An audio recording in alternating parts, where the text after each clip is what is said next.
যে আপনি সর্বশেষ কতদিন আগে বা কবে ভাবিকে ফুল কিনে দিয়েছিলেন?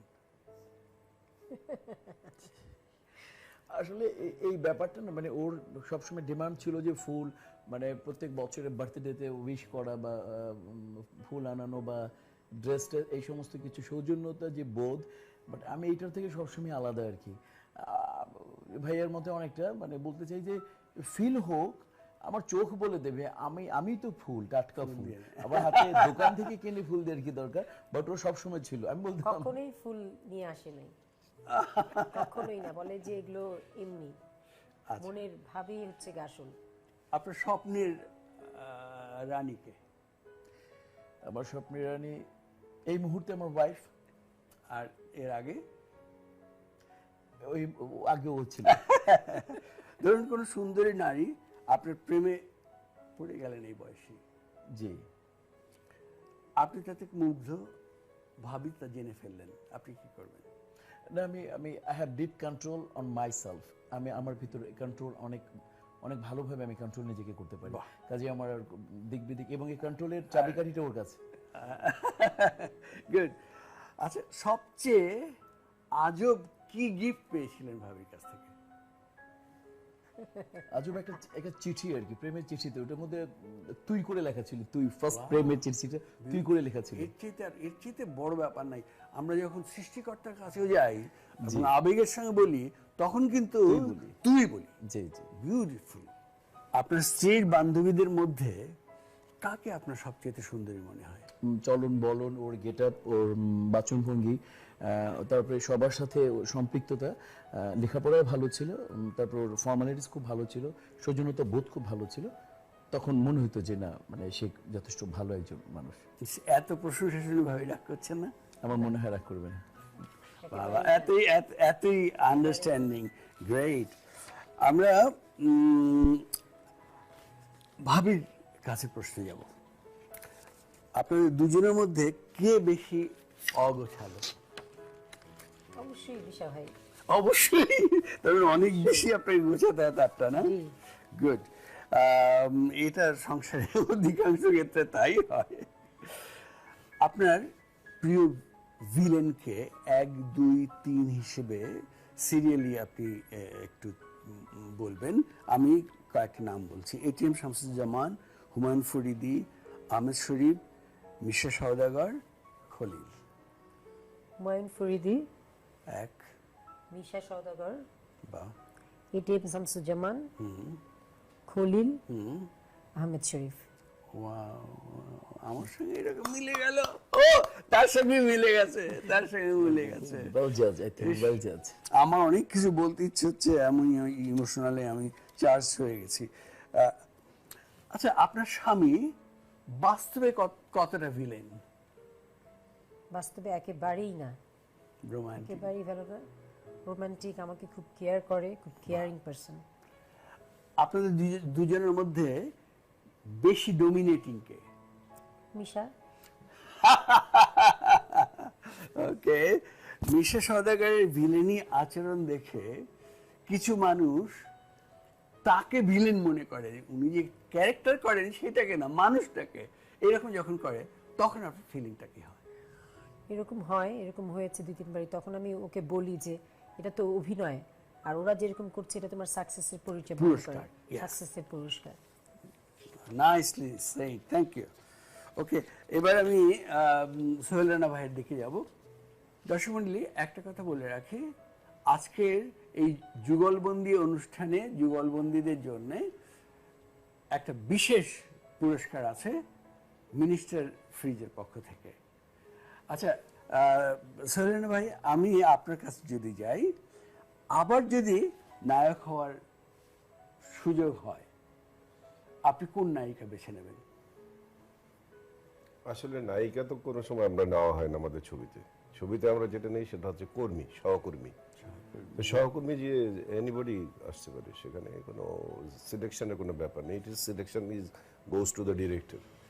আপনি আমার কথায় তো নায়িকা আসবে না, ন্যাচারালি আমি নেবও না। ন্যাচারালি না, আপনার যে প্রথম ছবিটা সেটার প্রডিউসার আপনি নিজে, Yes.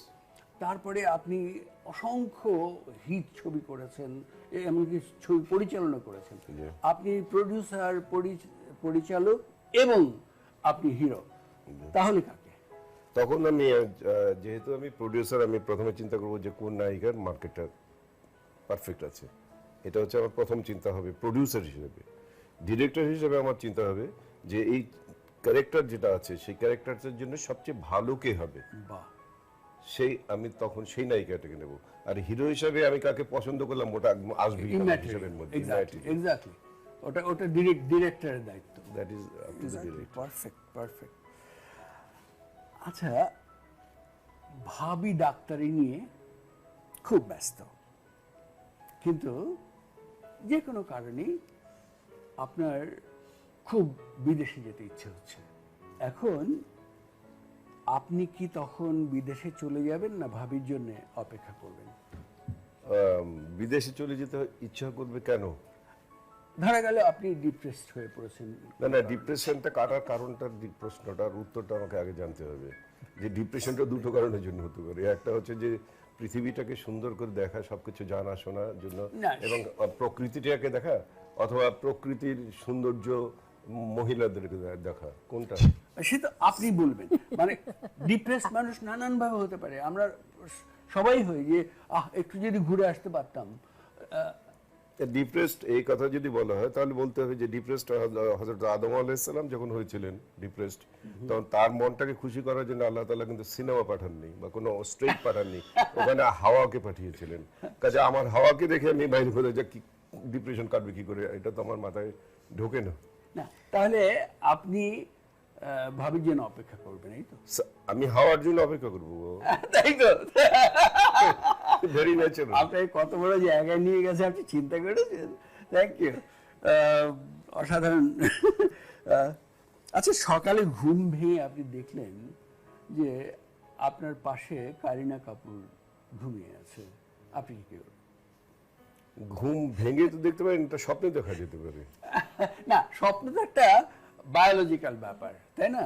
এখানে মিন করা হচ্ছে যে সত্যি যদি এরকম হয়ে যেত, না, আমাকে তখন ভূত প্রেতে বিশ্বাস করতে হবে। আমরা কেউ ভূত প্রেতে ওরকম বিশ্বাস করি না। ওকে, ঠিক আছে, তাহলে আমরা বায়োলজিক্যাল স্বপ্নের কথাটাই ধরে নিলাম। ভালো উত্তর। কারিনা কাপুর কি করে আসবে এখানে? আর দ্বিতীয়ত ওই হাদিসার মেয়েটাকে আমার কখনই ভালো লাগে না। আমি বাংলাদেশের ছেলে, বাংলাদেশের নদী হচ্ছে ভরাট নদীর দেশ। আমরা নদীটাকে ভরাট দেখতে পছন্দ করি।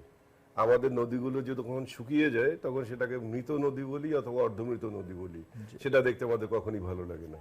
কাজেই আমরা সাধারণত দেখা যায় যে আমাদের ছবির নায়িকা থেকে শুরু করে, এবং আপনারা মনে করেন যে হিন্দু যারা আছেন তাদের দেবীদের কথা বলেন আপনি, মা দুর্গা, তারপরে লক্ষ্মী, সরস্বতী, হাদিসার কন্যা ওখানে এভরিবডি ইজ ভরাট। তো আমরা ভরাট মেয়েদের পছন্দ করি। কারিনা কাপুর সত্যিকার ভাবে আসলে তো বলে ছবি হবে। Very well said. আচ্ছা, আপনি হঠাৎ একদিন ঘুম থেকে উঠে দেখলেন যে আপনি আবার সেই 25 বছর টকবগে যুবক হয়ে গেছেন, আপনি কি করবেন? আমি যা ছিলাম, যে এখন যেটা করেছি আগে থেকে, সেখানে আমার কোনো ইয়ে নেই যে এটা হলো না কেন বা এটা সেটা হলো না কেন। আমি যা করেছিলাম ঠিক তাই করব, এর বাইরে কিছু যাব না। শুধু সাথে একটু চেষ্টা করব, যেটা এবারও চেষ্টা করেছি, ওই রকম হলেও চেষ্টা করলেও আমার লাভ হবে না কোনো।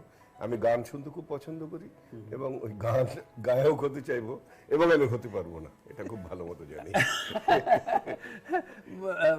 সেটা ভালো, কিন্তু একটা জিনিস হচ্ছে যে সেই সময় তো আপনি অনভিজ্ঞ 25, আর এখন হচ্ছে আপনার 70 পার হওয়া জ্ঞানী একজন মানুষের 25 হওয়া।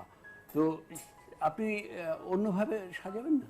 No, I am happy with what I have been here. আমি যেখানে এসেছি সেটার যে ব্যাপারে I am satisfied. শুকুর আলহামদুলিল্লাহ, আল্লাহ তাআলা আমাকে যেখানে এনেছে, I am happy. এবং আমি কোনো ভুল যায় কিছু করে থাকি, ওগুলো ঠিক ওইভাবেই হোক, আমার এই ব্যাপারে কোনো কিছু আপনি আবার সেই ওই একই জিনিস হতে চাই। অবুঝ পঁচিশে ফেরত Same যেতে চান। বাহ, জিনিস হতে বাহ। চাই। With my wife, with my son. এটা কিন্তু খুব ভালো কথা, কারণ একটু আগে যে কথাটা আমরা বলছিলাম যে আমরা ভুল করে শুদ্ধ করে এই জীবনটাকে পাহাড়ের মতো করে আমরা এভারেস্টে যেতে চাইবো, কখন আমাদের যবনিকা হবে আমরা কেউই জানি না। জীবন একটা লটারির মতো, আছে আছে আছে আছে, আমাদের যবনিকা হবেই, কখন কবে এই মুহূর্তে কিনা তাও আমরা জানি না, তাই না? অতএব আমরা ছুটতে ছুটতে, হোঁচট খেতে খেতে, আনন্দে আনন্দে, হাসতে হাসতে